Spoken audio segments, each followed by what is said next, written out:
Hello दोस्तों, स्वागत है आप सभी को। अभी आप लोग जितने भी हैं 10th और 12th के एग्ज़ाम दिए हुए विद्यार्थी सभी अब रिलैक्स मोड में होंगे, तो उन सभी को आपको इन्फॉर्मेशन दे रहे हैं क्योंकि आप लोग यही सोच रहे होंगे कि अब हम लोग क्या करें। तो यदि आप लोग पॉलिटेक्निक करना चाहते हैं या ITI करना चाहते हैं, क्योंकि यह बहुत ही बेनिफिशियल होता है। यदि आप कम समय में अच्छे जॉब चाहते हैं तो आप ITI पॉलिटेक्निक की तरफ जा सकते हैं, क्योंकि आपको ये अगर 12th करके जाइएगा तो 2 ईयर और 10th करके जाइएगा तो 3 ईयर का रहता है जितना, और यह 12th के इक्विवेलेंट भी डिग्री दे देता है। यदि आप 10th पास है, यदि आप डायरेक्ट पॉलिटेक्निक कर रहे हैं तो आपको 12th का भी इक्विवेलेंट डिग्री मिल जाएगा और इससे आपको डायरेक्टली जॉब मिल जाता है। इस बीच में तो बिहार सरकार पॉलिटेक्निक के स्टूडेंट पे मेहरबान है कहिए, और इतना जॉब मिला है कि स्टूडेंट उस समय में कम हो चुका था, क्योंकि सिविल का इतना जॉब मिला था, क्योंकि चाहे वो LRC हो, LRC हो या चाहे BTSC हो, इन सभी में डायरेक्ट मार्क बेसिस पे जॉब दिया गया। आपको कोई कम्पिटिटिव एग्ज़ाम नहीं निकालना होता। यदि आप पॉलिटेक्निक और ITI कर लेते हैं तो आपको जो कॉलेज में मार्क मिलते हैं उसी के हिसाब से आपको, मतलब उसी के अंक के आधार पे आपको जॉब दे दिए जाते हैं। लेकिन वो BTech या इंजीनियरिंग में वो नहीं है, क्योंकि उसमें आपको कोई कम्पिटिटिव एग्ज़ाम फेस करना होता है, और आप लोग जानते हैं कि कम्पिटिटिव एग्ज़ाम फेस करना कितना टफ है। तो आप जिस लेवल पे हैं उस तरह से सोचिए, और डिप्लोमा और ITI आपके लिए बहुत ही बेनिफिशियल है। तो चलिए हम लोग ये जानते हैं कि कौन कौन से ब्रांच अच्छे होते हैं, कितने पोस्ट होते हैं गवर्नमेंट कॉलेज में, ताकि आपको, क्योंकि लेना है तो गवर्नमेंट कॉलेज ही लेना है। और हम आपको ऐसे तैयारी कराएंगे कि गवर्नमेंट कॉलेज आपको मिलेगा ही मिलेगा, उसमें भी आपको अच्छे ब्रांच के साथ।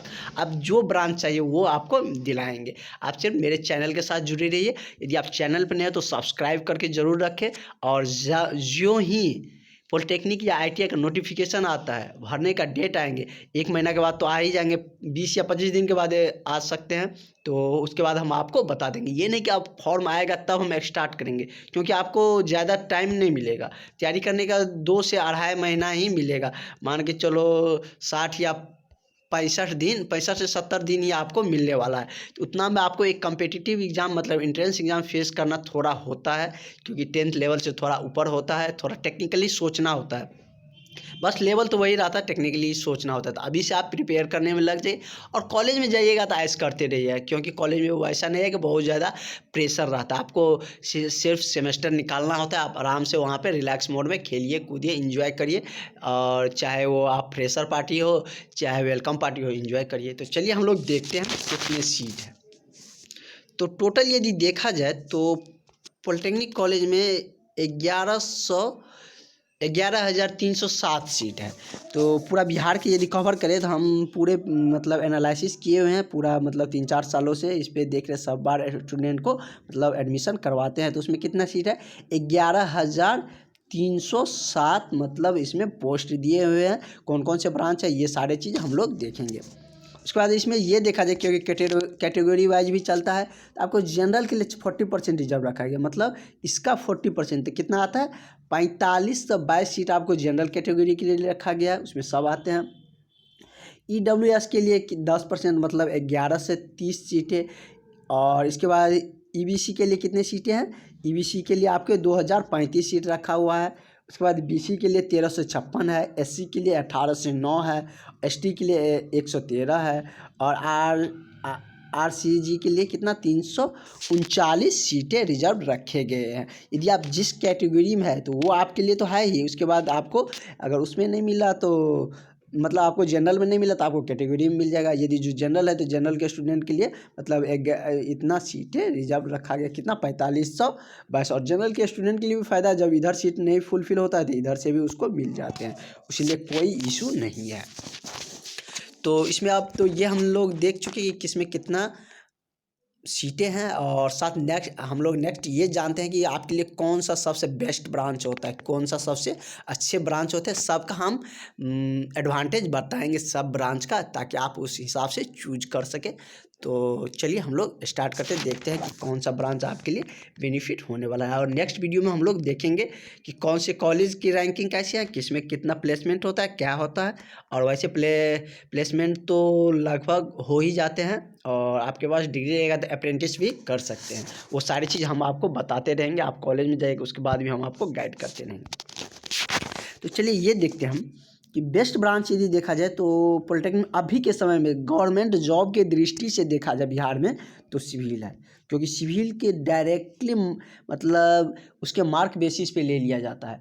जो पॉलिटेक्निक में आपको मार्क मिलता है यानी कि सेमेस्टर में, उसी के आधार पे आपको मिल जाते हैं। तो अभी बहुत सारे बहाली हुआ है, कुछ दिन पहले LRC में लगभग 5,000 से एबव सीट 5,000 से एबव बहाली हुआ था। उसके बाद BTSC में हुआ है और PRD में हुआ, तो मतलब बहुत सारे मतलब 3-4 मतलब इस पिछले साल 2 साल से बहाली कर रहा है बिहार सरकार, जिसमें पॉलिटेक्निक के सिविल का बच्चा ही कम पड़ रहा है और गर्ल्स में तो सीट खाली ही जा रहा है। गर्ल्स इतनी कम थी कि जितना वैकेंसी था उससे कम ही गर्ल्स के पास सिविल इंजीनियरिंग यानी कि डिप्लोमा किए हुए थे। तो गर्ल्स के लिए तो और ज़्यादा अपॉर्चुनिटी है। उसके बाद क्योंकि गर्ल्स ज़्यादा प्रीफर कर लेते हैं इलेक्ट्रिकल और CS के तरफ, लेकिन सिविल में भी उसके लिए अच्छा स्कोप है, क्योंकि आप बिहार में है तो सरकारी जॉब सब मांगता है कि मतलब बनता है सबके लिए कि नहीं हमको सरकारी जॉब ही चाहिए। क्योंकि यदि आप मैरिज की तरफ भी जाइएगा, शादी की तरफ भी, तो यदि लड़का है तो लड़की वाला खोजता है कि मेरा दामाद क्या होना चाहिए, सरकारी जॉब में भी होना चाहिए। और लड़की का भी ख्वाहिश रहता है कि यदि कोई पूछता है लड़की जॉब कर रहा है तो ये डायरेक्ट पूछता है कौन से जॉब कर रहा है, क्योंकि हमारे यहाँ मतलब बिहार में ट्रेंड है सरकारी जॉब का ही। और वही दूसरे स्टेट में देखा जाए तो उतना बहुत ज़्यादा क्रेज नहीं है, फिर भी लेकिन है। उसके बाद इलेक्ट्रिकल का भी बहुत सारे वैकेंसी आती है, जैसे रेलवेज हो गया, उसके बाद पावर ग्रिड हो गया, ये सब में रेलवे का वैकेंसी बहुत सारे आते हैं। और उसके बाद इलेक्ट्रिकल रिलेटेड पावर हाउस से रिलेटेड जो भी होता है उसमें भी इसकी बहाली आते ही रहते हैं और प्लेसमेंट का भी इसका चांसेस रहते हैं। उसके बाद मैकेनिकल की तरफ बढ़ते हैं। तो मैकेनिकल में क्या होता है कि मैकेनिकल में आपको इसमें भी बहुत ज़्यादा अपॉर्चुनिटी, क्योंकि जितने भी ऑटोमोबाइल कंपनियां जितने भी व्हीकल रिलेटेड कंपनी है वो सारे किसको मैकेनिकल को ही प्रीफर ज़्यादा करते हैं। तो ये भी मतलब जॉब के पर्पज़ से मैकेनिकल भी अच्छा है, आपको जिसमें मन लगे वो ट्रेड आप ले सकते हैं। सब ट्रेड अच्छे होते हैं, सबका एडवांटेज हम बता देते हैं। इलेक्ट्रॉनिक्स भी वही इलेक्ट्रिकल से रिलेटेड है, मतलब इसमें भी अच्छा स्कोप है, रेलवे वगैरह और भी बहुत सारे होते हैं इसको प्रीफर देते हैं। केमिकल इंजीनियरिंग का उतना बिहार में क्रेज़ अभी नहीं है फ़िलहाल, लेकिन कंपनियां वगैरह ले जाते हैं। लेकिन कंपनियां वगैरह में यदि आप जॉब करना चाहते हैं तो कर सकते हैं, लेकिन उतना क्रेज़ अभी केमिकल इंजीनियरिंग का नहीं है।